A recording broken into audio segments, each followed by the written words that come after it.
Assalamualaikum warahmatullahi wabarakatuh. Ya, pada kesempatan kali ini saya akan bahas materi tentang pembelajaran 3 subtema 1 kelas 4 ya, kira-kira. Untuk memulai pelajaran, langkah baiknya kita berdoa dulu menurut keyakinan kita masing-masing. Berdoa, mulai. Berdoa, selesai.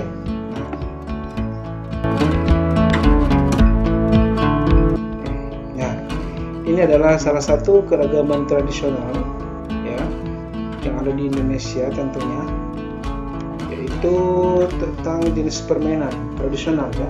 Ada gobak sodor, ada benteng-bentengan, yang pasti juga adik-adik ini sudah pernah bermain, mempraktekkan di pelajaran Pojoka, Penjas. Selain memiliki permainan tradisional yang beragam, adik-adik, Indonesia juga memiliki alat musik tradisional yang beragam pula. Bunyi yang dihasilkan suatu benda berbeda-beda. Demikian pula dengan bunyi yang dihasilkan oleh alat musik tradisional. Apa saja alat musik tradisional, adik? Ada seling, ada gendang, ada gamelan, ada kecapi ya. Jadi banyak sekali yang ada di Indonesia. Nah, kemudian bagaimana bunyi tersebut bisa sampai ke telinga kita, adik-adik? Bunyi adalah gelombang longitudinal yang terjadi karena adanya getaran dan dapat merambat sehingga dapat terjadi hingga ke telinga kita, seperti manusia dan hewan. Telinga yang mengerjakan dengan baik akan mendengarkan berbagai suara-suara di sekitarnya. Bunyi dapat merambat melalui media, yaitu udara, zat cair, zat padat, dan sampai ke telinga kita. Pada zat padat, jadi cepat rambatnya bunyi lebih cepat dibandingkan dengan zat cair dan gas. Supaya lebih paham lagi, adik-adik, mari kita lakukan percobaan perambatan bunyi, yaitu sifat bunyi merambat melalui udara. Kemudian sifat bunyi merambat melalui benda padat. Kemudian yang berikut, sifat bunyi merambat melalui zat cair.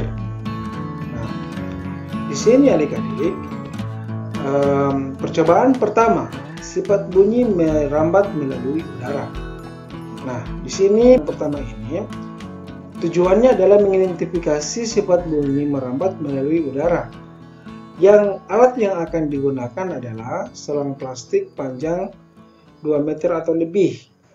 Nah, langkah-langkahnya ada yang pertama, pegang salah satu ujung selang dan minta temanmu memegang ujung lainnya. 2. Dekatkan ujung selang ke telinga. 3. Minta temanmu berbicara melalui ujung selang yang dia pegang. 4. Dengarkan dan catat apa yang ia sampaikan dan berikan hasil kepada temanmu untuk diperiksa. Nah, jadi begini, adik-adik, untuk melakukan percobaan ini harus didampingi oleh orang tua. Kemudian kita masuk pada percobaan yang kedua, sifat bunyi merambat melalui zat padat. Tujuannya adalah mengidentifikasi sifat bunyi merambat melalui zat padat. Yang akan digunakan, alat dan bahan yang akan digunakan yaitu gelas plastik, benang kasur atau nilon, kemudian paku. Nah, langkah pertama, buatlah satu lubang kecil dengan ujung paku di tengah dasar gelas plastik. Potong tali kasur sepanjang 2 meter atau lebih. Kemudian masukkan benang ke dalam gelas plastik melalui lubang kecil. Yang keempat, buatlah simpul agar tidak lepas. Yang kelima, berbicaralah dengan temanmu melalui telepon gelas plastik. Yang keenam, lepaskan benang dari gelas plastik dan berbicara. Yang keenam, lepaskan benang dari gelas plastik. Yang ketujuh, berbicaralah dengan temanmu melalui telepon gelas plastik tanpa benang. Yang kedelapan, dengarkan dan catat yang ia sampaikan, berikan hasilnya pada temanmu. Ya. Kemudian kita masuk pada percobaan ketiga. Sifat bunyi merambat melalui zat cair.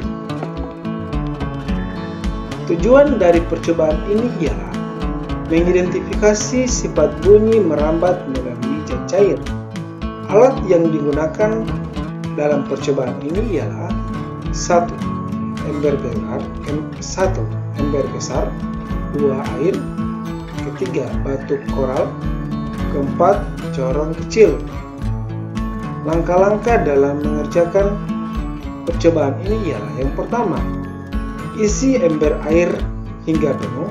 Kedua, masukkan corong ke dalam ember hingga bagian bawahnya terendam. Usahakan corong tidak menempel pada ember. Yang ketiga, ketuklah salah satu sisi ember dengan menggunakan batu secara perlahan. Sementara itu, dekatkan telingamu pada bagian atas corong. Dengarkan dan catat hasilnya.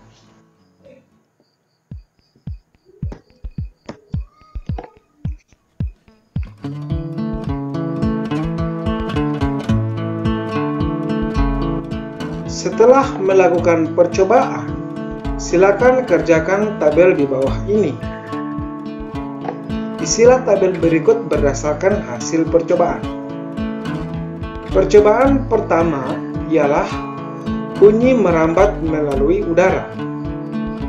Media yang digunakan ialah udara. Bunyi yang dihasilkan terdengar atau tidak terdengar. Di sini adik-adik apabila memilih terdengar maka berilah tanda centang, atau adik-adik memilih tidak terdengar maka berilah tanda centang. Kemudian percobaan yang kedua, bunyi merambat melalui zat padat. Media atau perantara perambatan bunyi ialah nilon atau benang kasur. Bunyi yang dihasilkan apakah terdengar atau tidak terdengar. Kemudian percobaan ketiga yaitu sifat bunyi merambat melalui zat cair. Bunyi yang dihasilkan ialah apakah terdengar atau tidak terdengar. Apabila adik-adik memilih terdengar, maka berilah tanda centang pada kolom terdengar. Dan apabila adik-adik memilih tidak terdengar, maka berilah tanda centang pada kolom tidak terdengar. Oke, itulah penjelasan Pak Guru tentang materi tema 1 indahnya kebersamaan, subtema 1 pembelajaran 3. Sekian dari Pak Guru. Assalamualaikum warahmatullahi wabarakatuh.